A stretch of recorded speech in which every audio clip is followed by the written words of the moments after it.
Hello and welcome to our live today. I am just going to ask Emma to join us. So just bear with me 1 second and I will see if I can get her joining us. Is My name is Sarah Sharp and I am Senior Nutritionist with Nutri Advance. And hi Emma.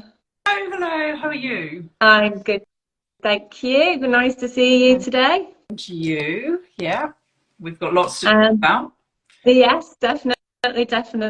And it's really lovely to welcome you back. I know we had you a few months ago, talking about menopause. And today we're going to be talking about something that I think is just huge for a lot of women, which is how sleep can be affected by female hormones. Before we get into that, for anyone who's not come across your philosophy before or your clinic, do you want to just explain a little bit about your journey? Yeah, for sure. I'll keep it short, but basically, I am a registered nutritionist and I specialize in peri and postmenopausal health. And I guess my kind of approach is two-pronged. I want to educate women and help them if they are experiencing symptoms currently, but I also am very keen to kind of get in there early and talk to younger women and educate them so that they know what is potentially lying ahead and so that they can feel prepared, for these changes. And I do that on Instagram quite a lot. I'm here, I spend a lot of time on here, probably too much time. I've written a book called The Perimenopause Solution, and I also have an educational kind of community that I've just set up actually, and that's called the M Collective. Excellent.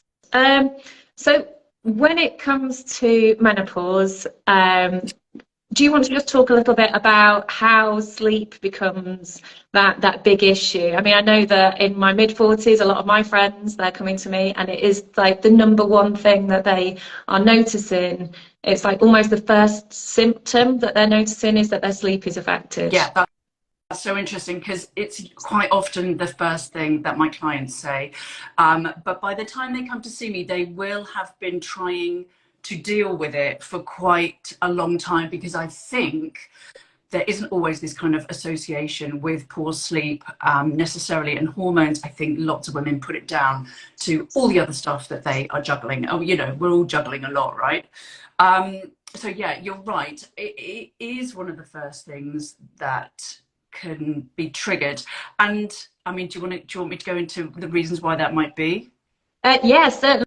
What's the mechanism there? Yeah, so I think obviously there's lots at play, but if we're talking about hormones, progesterone particularly is quite often the first hormone that really kind of starts to gradually decline. And that is very much related to GABA and this kind of sense of contentment and well-being and sleep. So once those progesterone levels start to dip, certainly we can feel the effects, in sleep. And quite often women will say that they fall asleep fine, they're absolutely exhausted, they can drop off no problem, but they invariably wake up in the night, and it's quite often that kind of and we can talk about this later, but it's that time sort of between 2 and 4 a.m. quite often, and that's a real kind of time for what's the word, catastrophizing. Nothing good. You don't tend to have good thoughts in the middle of the night when everyone's out asleep and you're thinking about how exhausted you're going to be the next day. So there's this kind of vicious cycle, but also we have to remember that estrogen plays a part too, because estrogen actually is linked with melatonin, which is our sleepy hormone, and also serotonin, which again has this kind of beneficial impact on sleep. So from a hormone point of view, there's quite a lot going on, but then from a symptom point of view as well, the symptoms that we can feel at this time, of course, are not conducive to a good night's sleep. So, things like anxiety, things like palpitations, hot flushes, particularly, night sweats, those vasomotor symptoms whereby our kind of temperature control is really you know, off key, they can impact. And there's also things like restless legs. You know, I have lots of women who complain of restless legs in the night. They might get cramps, they might have palpitations. You know, there's lots of things potentially going on.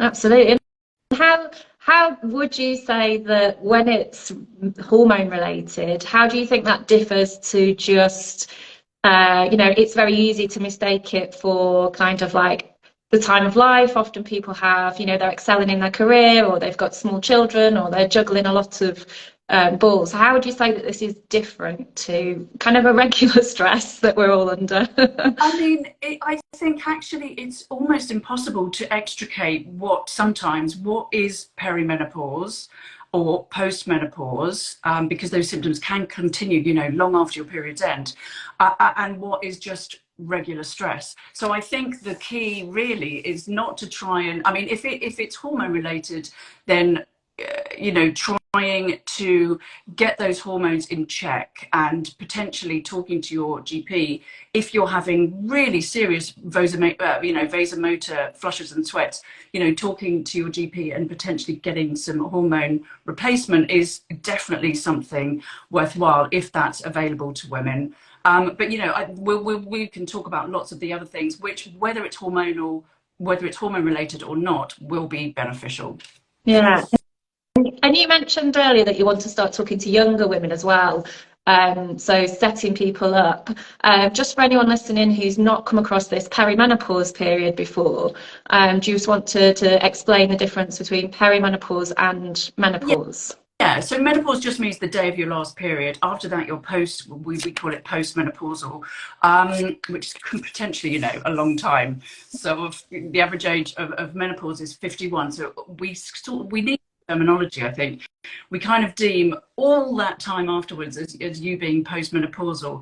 But for me, the kind of interesting point, potentially the most interesting or the most troublesome, is that lead up to the last period, which is perimenopause. And that can last anything from a few months to, you know, 10, 12 years. So it can be it's a time of real hormonal chaos, and it can be very debilitating. And lots of those symptoms, they don't just look like this for for one person. They can morph into lots of different things, and there are lots of them, as we know.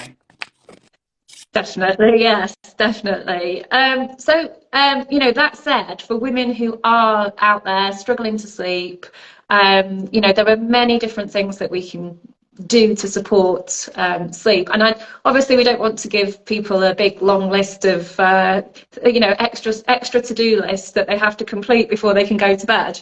But what can people do? You know, simple, actionable kind of suggestions that people can start with, or trying to link up why they might be waking in the night. Yeah.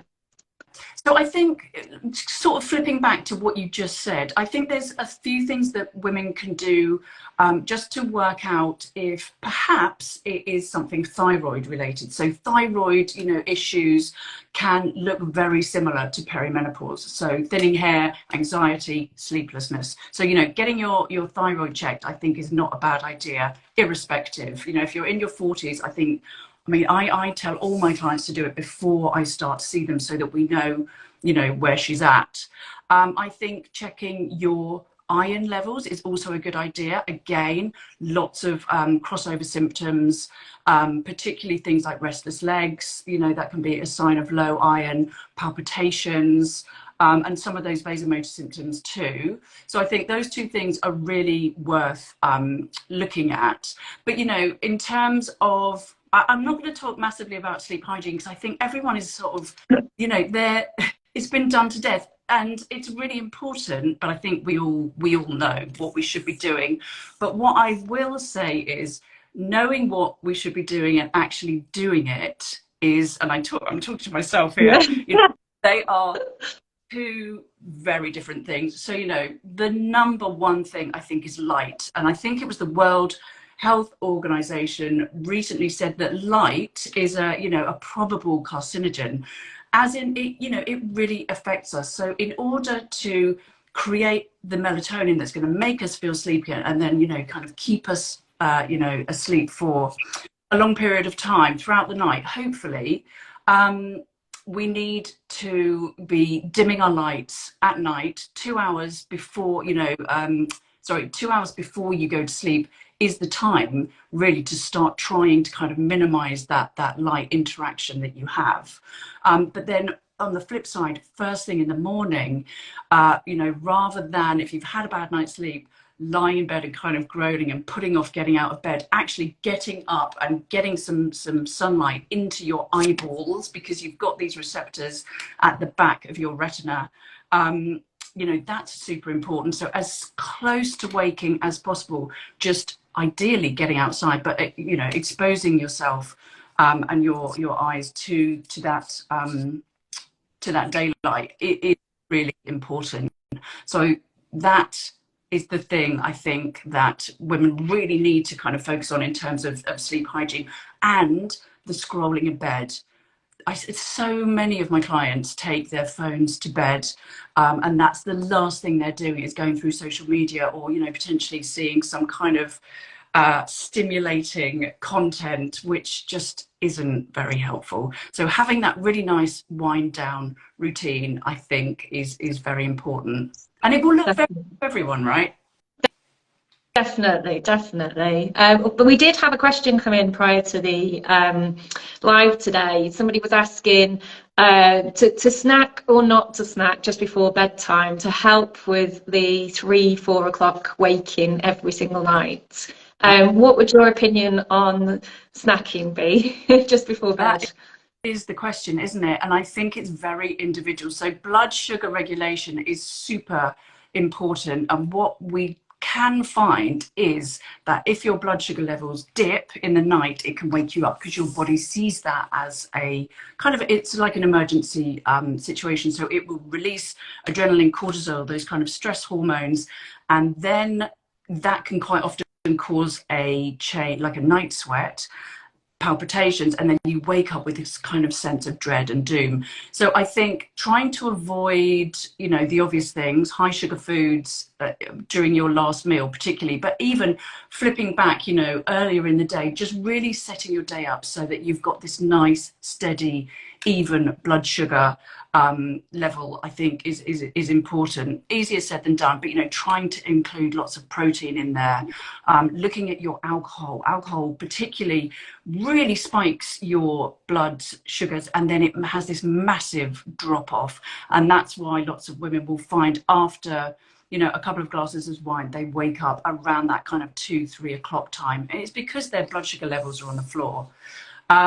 But equally, you do want to make sure that you are not going to bed super hungry. So we try and say 3 hours, don't we, between your last meal and bedtime. But for some people, they might need a small snack, and it might be something quite, sort of tryptophan, which tryptophan is this kind of precursor to melatonin and serotonin. It might be something that's quite rich in tryptophan. So things like an oat cake, maybe with banana on it, or even something like tuna, the poultry. These are the things that are really high in tryptophan. Oats as well, nuts, seeds. I think the highest tryptophan food or melatonin rich food is actually pistachios. So it might be, a few pistachios and, half a banana, something like that. But I think there's probably a little bit of kind of trial and error at play. Yeah, and I know you've got some great recipes on your Instagram and in your book, or looking at protein, or sort of like tips on how to make sure you're including enough protein to balance blood sugars throughout the day. Yeah. Is there anything that women can be doing to, other than sort of like applying some of these tips, is there anything that you can do to stop the sleeplessness from happening in the first place? Is there anything that you advise women to prepare for their perimenopause? Yeah, so I think, you know, trying to, and it's hard sometimes if you're absolutely exhausted, but exercising, making sure that you are building up this sleep pressure, we say, throughout the day. And one of those ways is to get, you know, movement in. I'm not talking about hardcore movement necessarily, and certainly not late at night, because that can be stimulating too. But just making sure that you are, you know, getting a walk in, ideally outdoors. You know, you're looking at your alcohol intake, you're looking at your caffeine. We need to remember that caffeine stays in our system for 6 to 8 hours. So I try and get my clients to really kind of front load the day, but, you know, and so to try not to include caffeine drinks, ideally after midday. And we need to remember that caffeine isn't just in coffee, it's in tea, it's in green tea, it's in some medications, you know, like cough medications, cold medications, it's in chocolate, for example. So, you know, those would be some of the things that I think women, you know, can do. There are a few, I think as well, you know, just having, your body loves routine. So just like you do with kids, if you've got kids, it's just building in that really nice kind of regime almost that gets your body into that nice kind of rest and digest mode, so that it knows that sleep is coming. So, you know, sleepy teas might be good, valerian, passion flower, lemon balm, lavender, those kind of ingredients are really nice. I think, you know, having potentially like an Epsom salt bath. So we know that temperature has a massive kind of impact on our sleep. So if you have a kind of fairly warm bath, with using Epsom salts, not only are you kind of getting that magnesium, and I'll talk about magnesium in a little bit more, you're absorbing it through the skin, but you're also increasing your body temperature. And then when you get out the bath, it drops. And that is a cue quite often for sleep. Now, another little trick actually that I've picked up is wearing bed socks, which sounds like something that your granny would do. And as with most things that grannies do, there's some kind of logic behind it. So if you wear bed socks, it actually draws the heat to your feet and away from your core body temperature. So it can cool you down that way. So that's something potentially to think about. I think there's been a couple of really nice little studies whereby people have had two kiwi fruit before bed, so they contain melatonin. What else is there? Oh, tart cherry juice. You don't sell that, do you? You We don't stock. don't know, but yeah, it is a great one though. Yeah. Tart Yeah. cherry juice, 150 milligrams, cold, ideally cold, just before, you know, or an hour before bed. That can be really helpful. What else is there? Should we talk about Yeah, supplements? There are. I was going to say, so if people are really struggling and they're feeling like they've tried everything, often this is where we maybe take the next step to considering something to kind of support stress or to support sleep. What are your sort of go-tos around sort of taking it to the next level for Yeah, people? I think supplements can be helpful. Again, I think sometimes there's a little bit of trial and error that goes on. So magnesium is one that's touted a lot. And I think it's because, you know, it has lots of benefits, as in it relaxes your muscles. So anybody who is tense or who's suffering from restless legs or cramps, things like that, it can help them.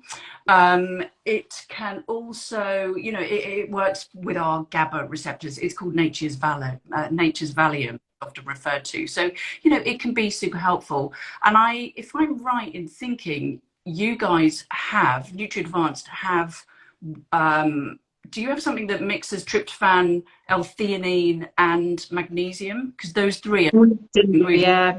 Yeah, it's in a couple of our formulas. And if anyone is interested in looking at the formulas, you can book a nutrition advisor call just on our website to go through the formulas. But we mix it together so that it's not just the magnesium, it's also then added to for the specific purpose of sleep.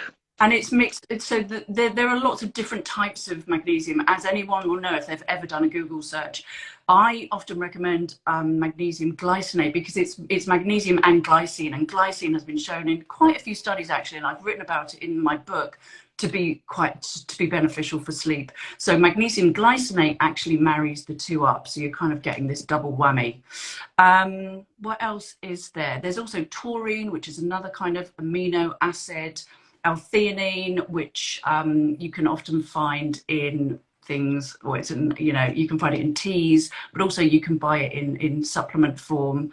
But those are the kind of main ones. Somebody's just asking about the cherry juice, what's in it. It's melatonin. So cherries are, I think, the highest dietary source of melatonin that we know of, and pistachios. Those are the two winners. Yeah. Yeah, and those combinations, we do have things with theanine. We've got sort of stress supports with the magnesium and the glycine and theanine, and then we also have the sleep support. So it really, again, just if you're looking for a particular purpose, then we've branched them all into different ways, and you can chat to an advisor to look at those and ask more questions. But how do you know when somebody needs that extra push? Is it something that you would advise people just go out and try, or would you be looking for like, right, you've tried everything else and then go to the supplements? Well, I think it's fine to incorporate them quite early on. They're well researched, they're all well tolerated, they're all safe if you're using them within the recommended dosages. I think if somebody has been we will all have odd days, odd nights where we go through a kind of pattern of poor sleep. But if somebody's been experiencing it, very poor sleep for 3 months or more, then I think it's time to talk to your GP. Like I say, if it's, related to menopause symptoms, you might want to try HRT. But there are also, if somebody's going through some kind of, really upsetting kind of traumatic time, bereavement, divorce, that kind of thing, your doctor can actually prescribe sleeping pills. Now, these are very, very, very short term, 2 or 3 nights maximum, and they are not recommended, long term for any reason at all. But also, it's worth talking to, maybe looking at, sorry, I can't get my words out.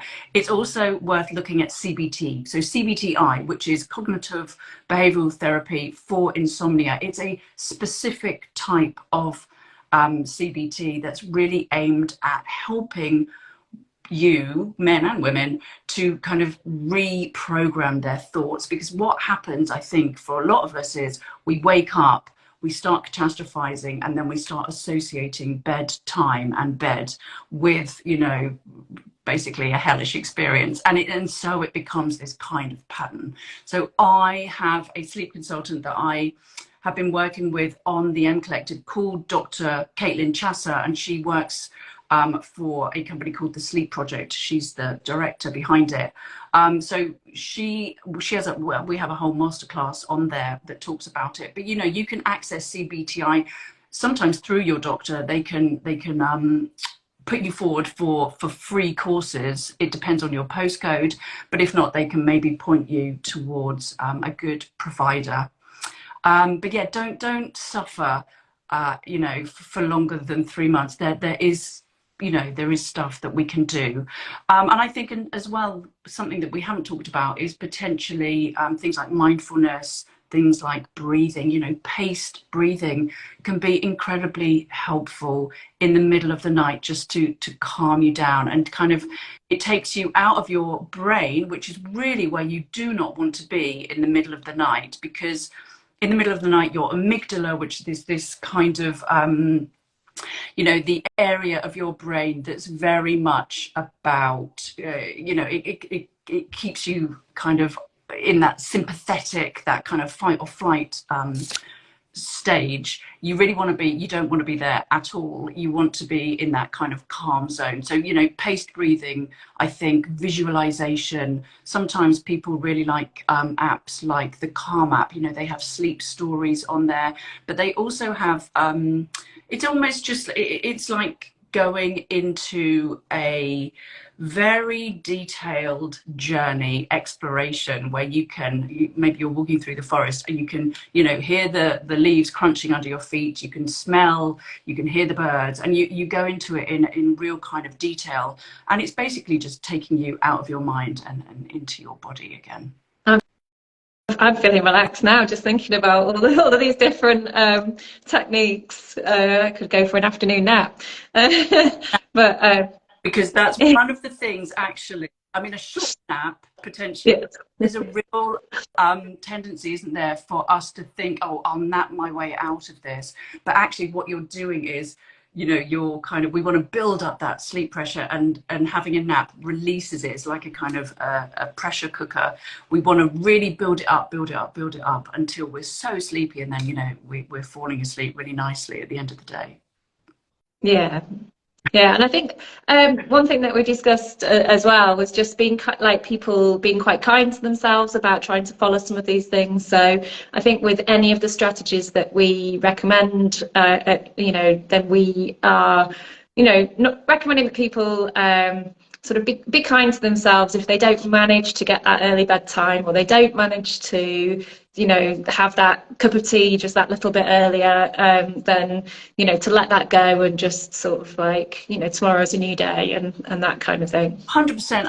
And we are very resilient. We are, although there's lots of kind of scaremongering about what sleep does to you long term, actually it's very rare that it goes on and on and on for months and months or years and years at a time. And also I think it's worth remembering that everyone's needs are different. So if you kind of have this thing in your head that you're not getting these often quoted 7 hours, you only get 6, but you wake up feeling fine, then that's absolutely brilliant. It's as long as you are waking up feeling refreshed and it's not impacting your day, then yeah, everyone's different. Don't stress, because that is a major cause for insomnia, as are, I think, sometimes Aura rings and trackers and things like that. I think we can become a little bit obsessed. Definitely. I know a few people who've had to detach from theirs just to remove away from that obsession. So have you got any, just as we finish and sort of round up now, have you got any like sort of parting top tips, or what steps should somebody take right now if they, like, what do you want them to take away? I think if you are one of those people who is waking up, religiously at 3 a.m., have a plan in place. It's very hard to think, logically in the middle of the night. So have a plan. If don't lie in bed for 30 minutes or, longer, get up, have a little area of your room. If you're sharing a bed, go somewhere quiet, have a magazine, dim lights, but have a plan in place, some breathing exercises that you can use so that you don't wake up and start that catastrophizing. Also, another thing we haven't, just very, very quickly, if somebody else is impacting your sleep, a snoring partner, I'm all for a bit of sleep divorce. So, getting rid of him, her, and, if that's possible, because I think it's just so important to get that good night's sleep that actually, you can kind of work around these things if that is possible. If not, a bit of, mouth tape. So there's lots of snoring aids that you can gently nudge them with. Absolutely. Absolutely. And I know that another practitioner, Jo Gamble, who does a lot of our lectures, she's definitely about getting the room set up, having the right sheets and earphones, earplugs if you need them, those sorts of things. So whatever you can do, small steps to aid you. Yeah. So I'd just like to finish by saying a real big thanks again, Emma, for coming and sharing your expertise. So if anyone wants to find out more, then Emma's Instagram is a great place to start, and she's got lots of information there about her book and her course. And also you can, again, book in with one of our nutrition advisors who can take you through some of the formulas that we have that contain those things that Emma talked about, like theanine, lemon balm. We've got tryptophan, we've got magnesium. So there's all of those things that if you're at that stage where you want to try something, then you can. So thanks very much, Emma. And yeah, and have a great day. Yep. Thanks everyone for listening. Take care. Thank you.